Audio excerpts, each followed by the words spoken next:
अस्सलामु अलैकुम व रहमतुल्लाहि व बरकातुहू। अल्हम्दुलिल्लाहि रब्बिल आलमीन वस्सलातु वस्सलामु अला रसूलिहिल करीम व अला आलिहि व अस्हाबिहि अजमईन। अम्मा बाद। क़ाल अल्लाहु तबारक व तआला फिल क़ुरआनिल मजीद अऊज़ु बिल्लाहि मिनश शैतानिर रजीम बिस्मिल्लाहिर रहमानिर रहीम। इन्ना इद्दतश-शुहूरि इस्ना अशरा शहरन फी किताबिल्लाह। तमाम किस्म की तारीफ, हम्दो सना, किबरियाई, बड़ाई, एकताई, शहनशाही और बादशाही उस रब्बुल इज्जत के लिए है जो सारे जहानों का पालनहार। करोड़ों दुरूद सलाम नाज़िल हो हमारे प्यारे नबी मोहम्मद मुस्तफा सल्लल्लाहु अलैहि वसल्लम पर, जिन्होंने तबलीग का हक पूरा अदा किया और हम तक बेहतरीन इस्लाम को पहुंचाए। मेरी दीनी बहनों, आज के इस मजलिस में मेरा उन्वान है अशराए जुल्हिज्जा की फजीलत। देखें, आज जुल्क़ादा 27 तारीख, कितनी तारीख है? 27, और 2 दिन के बाद इंशाअल्लाह जुल्हिज्जा शुरू हो जाएगा। यानी वो महीना शुरू हो जाएगा जिसमें हज किया जाता है, जिसमें कुर्बानी की जाती है। अल्लाह ताला फरमाता है इन्ना इद्दतश-शुहूरि इस्ना अशरा शहरन फी किताबिल्लाह। अल्लाह के नजदीक साल के 12 महीने होते हैं। आज हमारे पास इंग्लिश के महीने भी 12 है और इस्लामी महीने भी 12 है, लेकिन शुरुआत कहां से? इस्लाम से है ना। तो इस्लाम में भी 12 महीने हैं। अल्लाह ताला कुरान में फरमाता है इन्ना इद्दतश-शुहूरि इस्ना अशरा 12 महीने, शहरन फी किताबिल्लाह, अल्लाह के किताब में 12 महीने होते हैं। इन 12 महीनों में 4 हुर्मत वाले महीने। कितने? 4 हुर्मत वाले महीने। कौन कौन से हैं? अल्लाह के रसूल सल्लल्लाहु अलैहि वसल्लम फरमाते हैं इन्नज़-ज़माना क़द इस्तदारा कहयअतिही यौम ख़ल्क़स-समावाति वल-अर्ज़, कि ज़माना घूम फिर कर अपनी उसी हैयत पर आ जाएगा जिस हैयत पर अल्लाह ने इसे पैदा फरमाया। फिर फरमाते हैं साल 12 महीने का होता है, 4 हुर्मत वाले। कौन कौन से? जी जी, अल्लाह के रसूल फरमाते हैं सलासतुन मुतवालियात, 3 महीने पैदल पर आते हैं। जुल्क़ादा जो अब चल रहा है, फिर आने वाला जुल्हिज्जा, फिर उसके बाद आने वाला मुहर्रम। पैदल पे 3 महीने होते हैं। उसके बाद एक महीना रजब का है जो जमादुल आखिरा और शाबान के दरमियान आता है। हमने सुना कि हुर्मत वाले महीने कितने होते हैं? 4। लेकिन हुर्मत वाले महीनों का मतलब क्या है? यानी ये ऐसे महीने हैं जिसमें जो भी गुनाह किया जाए वो डबल मिलेगा, जो भी सवाब किया जाए उसमें डबल मिलेगा। आप लोग जानते हैं कि कुफारे मक्का कैसे झगड़ालू थे। जब अल्लाह के रसूल की बिअसत होने से पहले ऐसी जंगें हुआ करती थी, मामूली सी बात पर कई सालों तक जंगें चला करती थी। जैसे कि एक मिसाल ले ले, अगर किसी के खेत में बकरी चले जाए तो इस बकरी के बदले सालों जमानों तक जंगें चला करती थी। एक खून के बदले 100 खून देना पड़ता था। ऐसे जंगें चला करती थी उनके पास। लेकिन वो इन 4 महीनों का भी एहतराम करते थे। अलबत्ता वो आगे पीछे कर लेते थे महीनों को कि ये महीना हुर्मत वाला नहीं है, हम आगे वाला मान लेंगे। ऐसा अपने हिसाब से आगे पीछे कर लेते थे। लेकिन जब इस्लाम आया तो अल्लाह ताला ने फरमाया कि 12 महीने हैं और उसमें 4 महीने हुर्मत वाले हैं। अब ये कुरान में इसकी दलील नहीं है कि कौन से 4 महीने हैं, लेकिन हमें कुरान के साथ किस बात पर अमल करना चाहिए? किस पर? हदीस पर। तो हदीस सही बुखारी में अल्लाह के रसूल फरमाते हैं कि ये 4 महीने हैं। कौन कौन से? जुल्क़ादा, जुल्हिज्जा, मुहर्रम और रजब। इन 4 महीनों में हमें क्या करना चाहिए? जैसा कि अल्लाह रब्बुल आलमीन फरमाता है फला तज़लिमु अनफुसकुम, अपने आप पर जुल्म ना करो। कोई बड़ा सा बड़ा गुनाह हो वो ना करे। मैं मेरे अल्फाज में कहूं कि सासे बहू पर जुल्म ना करे, माँ बाप बच्चों पर जुल्म ना करे इस महीनों में। तो अब सवाल ये पैदा होता है कि जब 4 महीनों में बड़े बड़े गुनाह ना करे, अपने आप पर जुल्म ना करे, तो बाकी 8 महीनों में क्या जाए? ऐसा नहीं है। लेकिन इन 4 महीनों का खास कर ख्याल करना चाहिए। क्यों? क्योंकि इसमें जो भी हम अमल करेंगे इसका हमें दुगना मिलेगा। ये थी पहली फजीलत कि ये महीना कौन सा महीना है? हुर्मत वाला महीना है। इसी तरह दूसरी फजीलत ये है कि अशरा ज़ुल्हिज्जा के पहले 10 दिन की अल्लाह रब्बुल आलमीन ने क्या खाई है? कसम खाई है। अल्लाह ताला फरमाता है वल फज्र व लयालिन अश्र, कसम है फज्र की और कसम है 10 रातों की। इस बात के लिए यही काफी है कि किसी चीज की अहमियत बताने के लिए यही काफी है कि अल्लाह रब्बुल आलमीन किसी चीज की कसम खा ले। आप कुरान में पढ़ेंगे वत्तीनी वज़ैतून, अल्लाह ताला किस किस की कसम खा रहा है? जैतून और अंजीर की। वल अस्र, जमाने की कसम खा रहा है। वल फज्र, फजर की कसम खा रहा है। तो किसी चीज की अहमियत बताने के लिए अल्लाह ताला के लिए यही काफी है कि वो इस चीज की कसम खा ले। जब अल्लाह रब्बुल आलमीन किसी चीज की कसम खा ले तो उसकी अहमियत और कितनी बढ़ जाती है। पहले तो ये दुनिया एक बहुत बड़ी अहमियत है अल्लाह के नजदीक, और किसी चीज की कसम खा ले तो उसकी और बढ़ जाती है। ये हो गई दूसरी फजीलत। अब तीसरी फजीलत ये है, ये बहुत अहम फजीलत। बुखारी की हदीस है, अब्दुल्लाह बिन अब्बास रज़ियल्लाहु अन्हु से रिवायत है कि आप सल्लल्लाहु अलैहि वसल्लम ने फरमाया मन अमल फी अय्यामिन अफज़ल मिन्हा, ज़ुल्हिज्जा के 10 दिनों की इबादत साल की इबादत से बेहतर है। यानी साल में कितने दिन है? 365 दिन। 365 दिन में अशरे ज़ुल्हिज्जा के 10 दिन बहुत इंपॉर्टेंट है, बहुत ज्यादा बेहतर है इन पूरे साल में। यानी 365 दिनों में 10 दिन सबसे बेहतरीन दिन है। क्यों? क्योंकि पहली बात तो अल्लाह रब्बुल आलमीन ने इसकी कसम खाई है, और इसमें हम जब हुर्मत वाले महीनों में आमाल करेंगे तो उसका दुगना सवाब भी मिलेगा। तो सहाबा इकराम ने फरमाया कि अल्लाह के रसूल जिहाद में जाना भी, जिहाद में जाने से भी अफजल है ये 10 दिन। तो अल्लाह के रसूल ने फरमाया हाँ, मगर कोई शख्स जिहाद में जाते वक्त अपना माल, अपने औलाद, मतलब हर चीज लेकर चले जाए, जब वापस जो पलटा उसके पास कुछ ना हो, तो शायद वो शख्स ज्यादा बेहतर हो जाएगा, जिहाद उससे ज्यादा बेहतर हो जाएगा। तो समझे, अगर खाली जिहाद में जाने से ज्यादा बेहतर ये दिन है तो सोचे ये दिनों में कितनी खासियत होगी। सिर्फ 2 दिन बाकी है कि हम इस दिनों में शुरू हो जाएंगे, हम इस दिनों में दाखिल हो जाएंगे। तो हमें चाहिए कि ज्यादा से ज्यादा इसमें इबादत करने की कोशिश करें। इतनी ज्यादा फजीलत क्यों है इसकी? तो हाफिज इब्न हजर अपनी शरह फतहुल बारी में फरमाते हैं इस अशरे में तमाम उम्महातुल इबादत यानी बड़े बड़े इबादत जमा हो जाते हैं। आपको पता है ना बड़े बड़े इबादत कौन कौन से हैं? यहाँ एक सवाल पैदा होता है, आप लोगों के भी जहन में आता है कि 2 महीने पहले रमजान गुजर चुका है।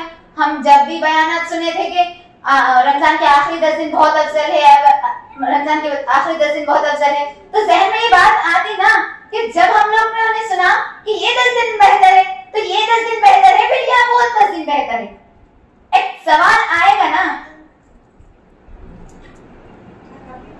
तो शेखुल इस्लाम अल्लामा तैमिया फरमाते हैं कि रमजान के आखिर के 10 रातें अफजल और जुल्हिज्जा के 10 दिन बेहतर है।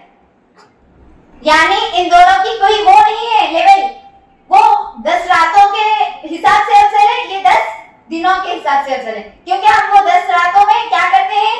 इबादत करते हैं, और किस चीज की तलाश करते हैं? लैलतुल कद्र की। और जुल्हिज्जा में हम किस चीज की तलाश करते हैं? अरफा के दिन का। यानी वो अरफा की वजह से मशहूर है और वो लैलतुल कद्र की वजह से। इसकी और एक फजीलत ये है कि ये महीना हज का महीना है। हज के 3 महीने होते हैं। कितने? 3 महीने, शव्वाल, जुल्कादा, जुल्हिज्जा। लेकिन सबसे मेन महीना कौन सा है? जुल्हिज्जा का है। लेकिन हम जो हज को जाने वाले हैं वो शव्वाल से ही अपनी तैयारी शुरू करें। जैसा कि अल्लाह के रसूल सल्लल्लाहु अलैहि वसल्लम यानी आज 27 से 25 तारीख को, जुल्कादा के 25 तारीख को ही अल्लाह के रसूल ने हज के लिए रवाना हो गए। जब पैदल सफर था, अल्लाह के रसूल रवाना हो गए। आपने सिर्फ हज एक किया। कितने? अपने इंतकाल से 3 महीने पहले सन 10 हिजरी में। लेकिन हज के जो काम होते हैं वो अहम है, वो जिल्हिज्जा में किए जाते हैं। शव्वाल और जुल्कादा में कुछ नहीं किया जाता, लेकिन इसे भी हज के महीने मान लिया जाते हैं।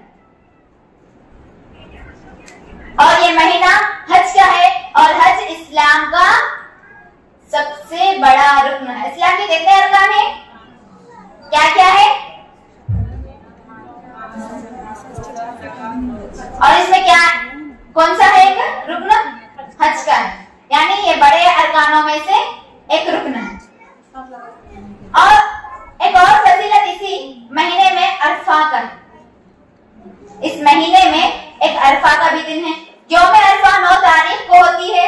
यौम अरफा इसी महीने में है, इसलिए इसकी फजीलत बढ़ गई है। और अरफा के दिन को ही असल हज करार दिया गया। यौम अरफा ही असल हज है। अगर कोई यौम अरफा ना पाया हो तो उसका हज मुकम्मल नहीं होगा।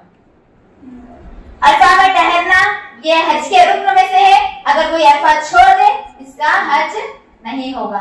साल के 65 दिनों में से अरफा के दिन जितना अल्लाह जहन्नुम से आजाद करता है उतना किसी दिन नहीं करता।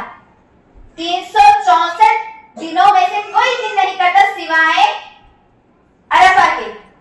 जब 365 दिन है, एक दिन ऐसा है जिसमें अल्लाह रब्बुल आलमीन जहन्नम से अपने बंदों को बहुत ज्यादा आजाद कर देता है। वो कौन सा दिन है? अरफा का दिन। इसलिए इसमें बहुत ज्यादा दुआएं करनी चाहिए। जो हज को जाते हैं वो वहां पर दुआएं करें, और जो हज को ना जाए यहाँ रहकर, जैसे कि हम लोग हैं, हम क्या करें? ज्यादा से ज्यादा दुआएं करें। अल्लाह से जहन्नम से आजादी का दुआ करें, रोएं, गिड़गिड़ाएं अल्लाह से। हम इतने गुनहगार बंदे हैं अल्लाह के कि अल्लाह ताला हमें माफ कर दे। बहुत सी दुआएं हैं जो अरफा के दिन, अभी से सोच लीजिए, जमा कर लीजिए कि क्या क्या दुआ करने हैं हमें। क्योंकि 365 दिन में एक वो दिन है जिसमें अल्लाह रब्बुल आलमीन हर बहुत से बंदों को माफ कर देता है। तो उस बंदों में हम भी शामिल हो जाए।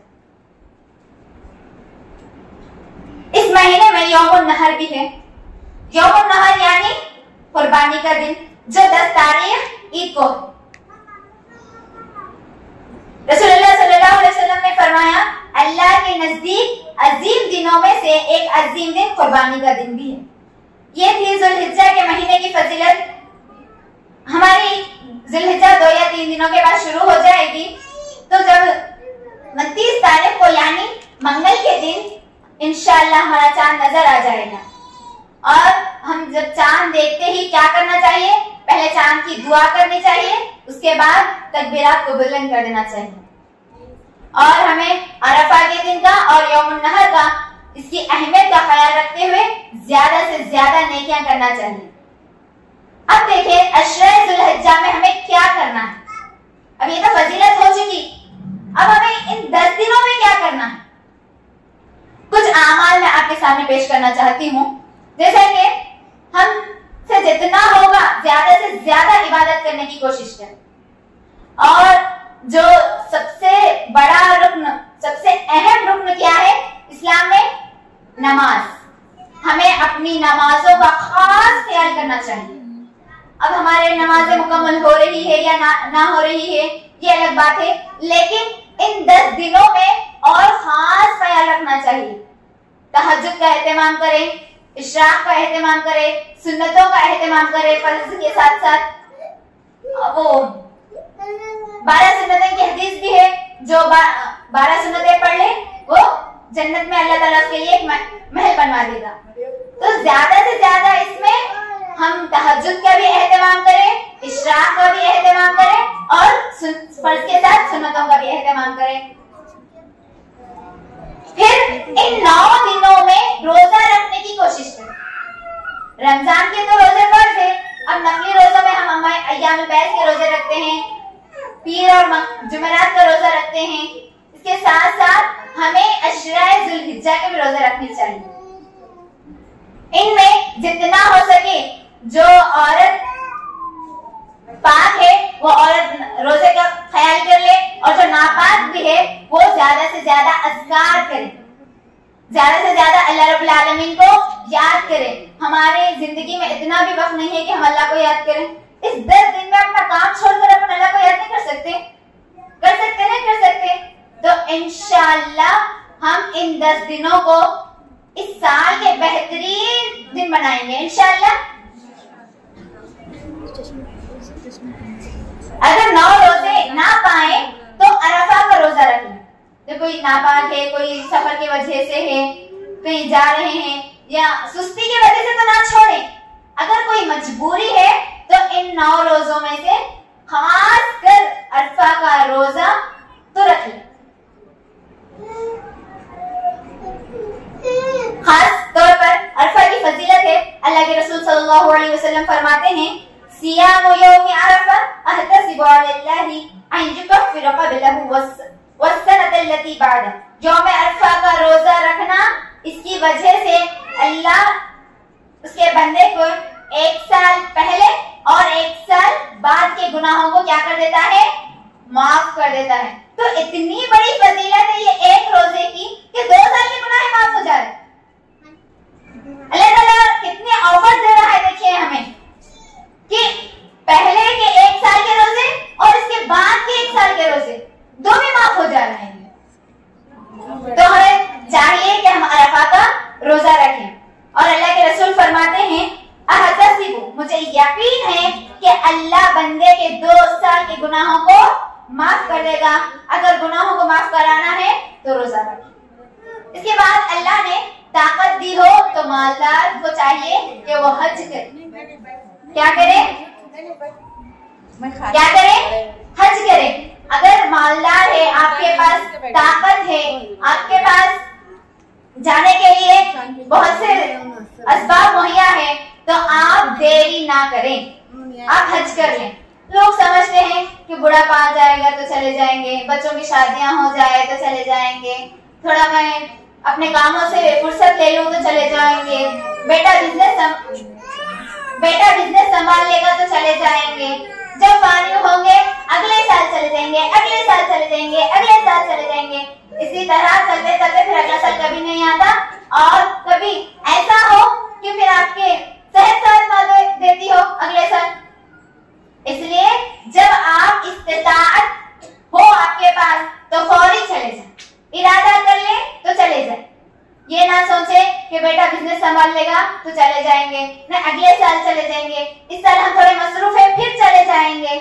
देखें, औलाद कभी भी साथ नहीं देगी आखिरत में। आपका वक्त आपका साथ देगा, आपकी इबादत आपकी साथ देगी। आपकी जवानी की इबादत अल्लाह ताला को पसंद है, बुढ़ापे की इबादत को अल्लाह की कोई जरूरत नहीं। जब आप बूढ़े हो जाएंगे तो आप अरकान को सही से अदा कर सकेंगे? नहीं कर सकेंगे। आप पहाड़ों पर चढ़ सकेंगे और मीना और मुज़दलिफा में? नहीं कर सकेंगे। इसलिए जब तक जवानी है, जब तक आप अपने हज को मुकम्मल कर लें। ये ना हो कि हम ताख़ीर करें बाद में, फिर वो बात कभी नहीं आएगा। एक हदीस में आता है, जो हज का इरादा करता है उसे जल्दी कर लेना चाहिए, बाद में सेहत साथ देती हो या ना। शायद अब कुछ लोग ऐसे होते हैं कि ना हमारे बच्चों की शादियां हो जाएंगे तो चले जाएंगे, तो इंशाअल्लाह इसकी बरकत से अल्लाह आपके घर में बहुत अच्छा कर देगा। इसकी बरकत से आपके बेटियों के जो रुकी हुई शादियां हैं वो हो जाएंगे। हम सब जब ये खर्चा उधर लगा लेंगे तो हमारे बच्चों की शादियां रुक जाएंगे। क्या पता इसकी बरकत से आपका घर और अच्छा हो जाएगा और आप और ज्यादा मालदार हो जाएंगे, आपके मुश्किलात और हल हो जाएंगे। ऐसा कभी ना सोचें। हज की बहुत बड़ी फजीलत है। अल्लाह के रसूल सल्लल्लाहु अलैहि वसल्लम ने फरमाया, एक उम्रे से दूसरा उम्रा किया तो दरमियान में जो गुनाह किया है अल्लाह उसको माफ कर देगा, एक उम्रे से दूसरे उम्रे तक। लेकिन जब हज की बारी आई, जो हज कर लेगा तो मुकम्मल हज मबरूर कर लेगा तो अल्लाह ताला उसे ऐसा बना देगा कि वो अभी माँ के पेट से पैदा हुआ, उसके गुनाहों को ऐसे धो देगा कि वो अभी माँ के पेट से पैदा हुआ हो, और अगर वो वापसी में उसका इंतकाल हो जाए तो उस डायरेक्ट जन्नती है इंशाअल्लाह। देखिए मेरी माँ और बहनों, इन दिनों में ज्यादा से ज्यादा अल्लाह का जिक्र करें। सहाबा का मामूल था कि वो बाजारों में निकल जाया करते और तकबीरात बुलंद करते थे, अल्लाहु अकबर, ला इलाहा इल्लल्लाह, अल्लाहु अकबर वलिल्लाहिल हम्द। जो भी अज़कार हमें पढ़नी है वो पढ़ें, इज्तिमाई तौर पर नहीं पढ़ना है, सब मिलकर वो आयते करीमा की तरह ऐसा करना नहीं है। इनफरादी अपने आप सहाबा इकराम भी बाजारों में निकल जाया करते थे, अल्लाहु अकबर, ला इलाहा इल्लल्लाह, इसलिए कि जो भी सुनने वाला हो उसके जहन में भी आए और वो भी पढ़े। तो इज्तिमाई की कोई दलील नहीं है। हाँ, अलबत्ता अल्लाह के रसूल ने फरमाया कि इस अशरे में हल्का भी ना लगे, कि हल्के में क्या होता है, दर्स कुरान के ही दर्स होते हैं, लेकिन अल्लाह के रसूल ने क्या फरमाया, इनफरादी अमल किया जाए और गरीबों और मिस्किनों में सदका क्या करें। अल्लाह के रसूल ने फरमाया, खुद भी खाओ और गरीबों को और मिस्किनों को भी खिलाओ। कुर्बानी का गोश्त गैर मुसलमान को भी दे सकते हैं। तकबीरात का खास ख्याल करना। तकबीरात रसूलुल्लाह और सहाबा से साबित है, वो ये है, अल्लाहु अकबर, अल्लाहु अकबर, अल्लाहु अकबर कबीरा। क्या है? अल्लाहु अकबर, अल्लाहु अकबर, अल्लाहु अकबर 3 मरतबा, फिर अल्लाहु अकबर कबीरा, अल्लाहु अकबर कबीरा वल्हम्दुलिल्लाहि कसीरा व सुब्हानल्लाहि व बुक्रतन व असीला। अल्लाहु अकबर कबीरा, अल्लाहु अकबर कबीरा, अल्लाहु अकबर अजल वलिल्लाहिल हम्द। अल्लाहु अकबर, अल्लाहु अकबर, ला इलाहा इल्लल्लाह, अल्लाहु अकबर वलिल्लाहिल हम्द। तो हमें आखिरी वाली ही बहुत याद होगी। अब तो ये 40 साल के हो गए, इस 40 साल तक में आप लोगों के पास 35 मरतबा तो भी आपके ख्याल में होगा ना होगा। ईद साल में 2 ही मरतबा आते हैं, तो भी ये तकबीरात कैसे याद नहीं हो गए? जब आप 40 साल के हो गए, 5 साल बचपन की छोड़ दें तो 35 साल तो आपके जिंदगी में तो आए ना, ईद उल अज़हा आया नहीं आया, तो ये तकबीरात कैसे भूल जाते हैं आप लोग? कसरत से अल्लाह रब्बुल आलमीन का जिक्र करें, कसरत से ज्यादा तकबीरात को बुलंद करें, खुद भी पढ़ें और अपने घर वालों के भी पढ़ाएं। माओ से गुजारिश है कि वो अपने बच्चों को पढ़ाएं, अपने शौहर को याद दिलाएं, अपने घर में फोन में लगा दें, कभी चलता रहे, ऐसा ना हो कि वो फिर बंद हो जाए, हम भूल जाए, ऐसा ना हो। वालिदैन से खास दरख्वास्त है कि वो अपने बच्चों को तलकीन करे इस चीज की। ये अब सीखेंगे तो आगे जाकर भी अपनी जिंदगी में खुद पढ़ेंगे।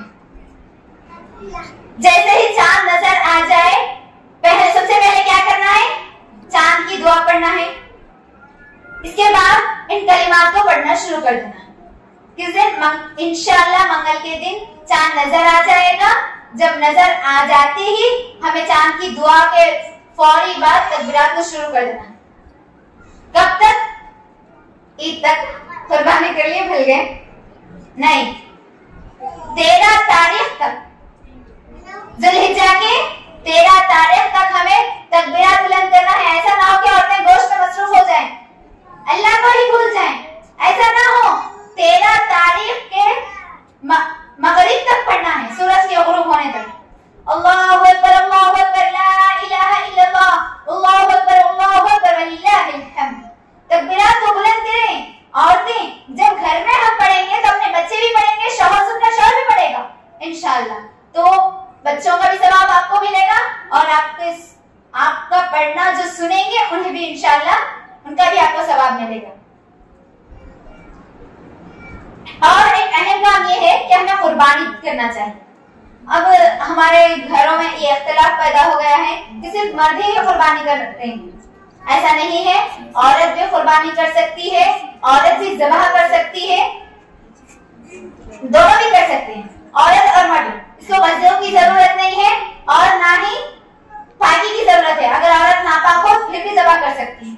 ऐसी कोई हदीस में या कुरान में इसकी ममानियत नहीं आती है। कुर्बानी की दुआ देखें, 5 तरह की दुआएं हैं। कितनी? 5 तरह की। पहली ये है कि बिस्मिल्लाह अल्लाहु अकबर, सबसे आसान दुआ। क्या कहे? बिस्मिल्लाह अल्लाहु अकबर। और दूसरी बिस्मिल्लाह अल्लाहु अकबर अल्लाहुम्मा मिन्का व लका। क्या है दूसरी? बिस्मिल्लाह अल्लाहु अकबर अल्लाहुम्मा मिन्का व लका। ये दूसरी हो गई। और तीसरी ये है कि बिस्मिल्लाह अल्लाहु अकबर अल्लाहुम्मा तक़ब्बल मिन्नी व अहली।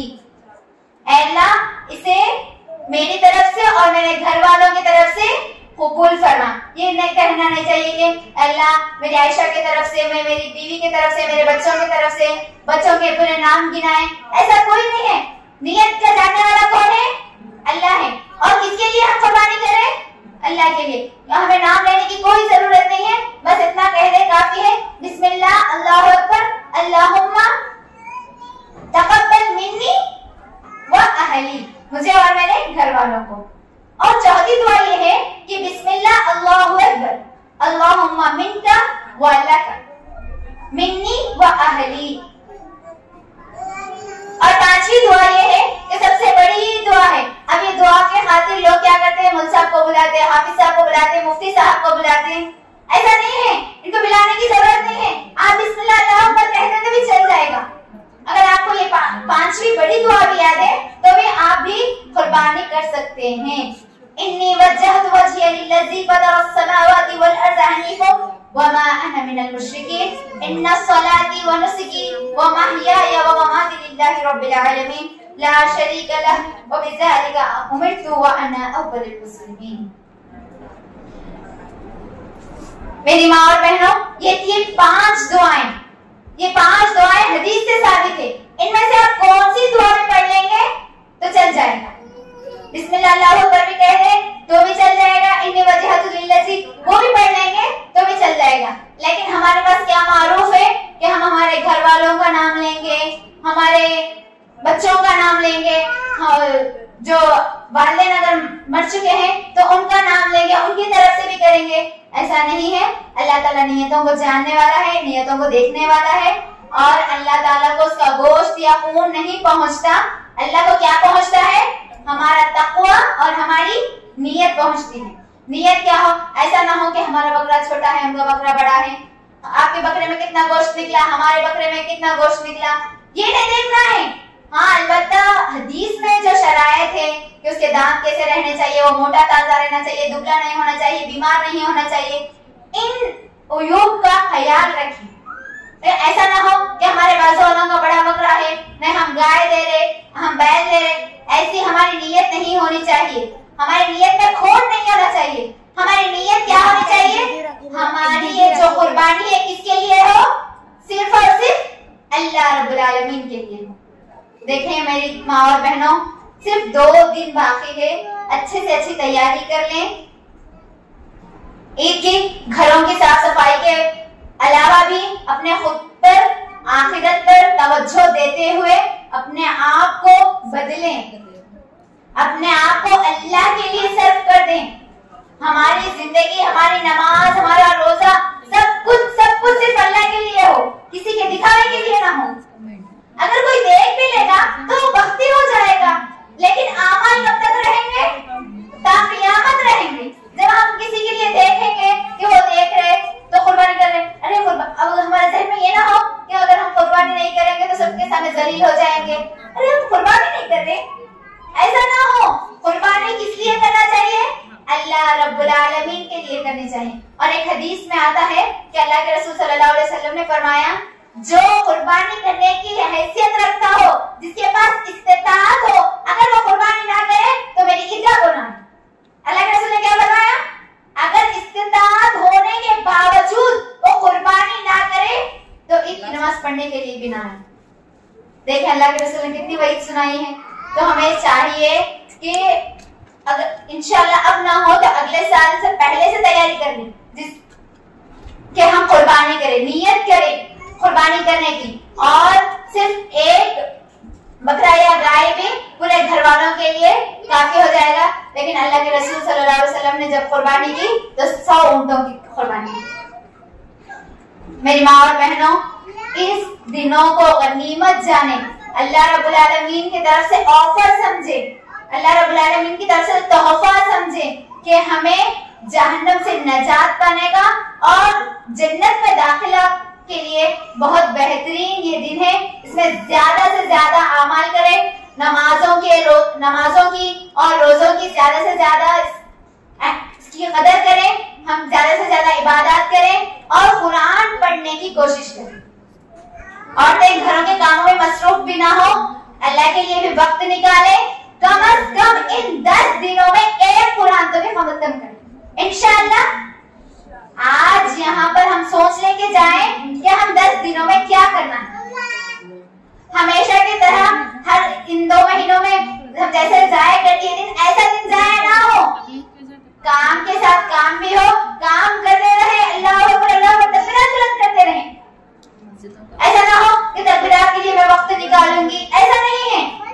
आप काम भी करते रहे, अल्लाह रब्बुल आलमीन को याद भी करते रहे, और जितने अज़कार आप लोगों को याद है उतने अज़कार आप लोग करते रहे।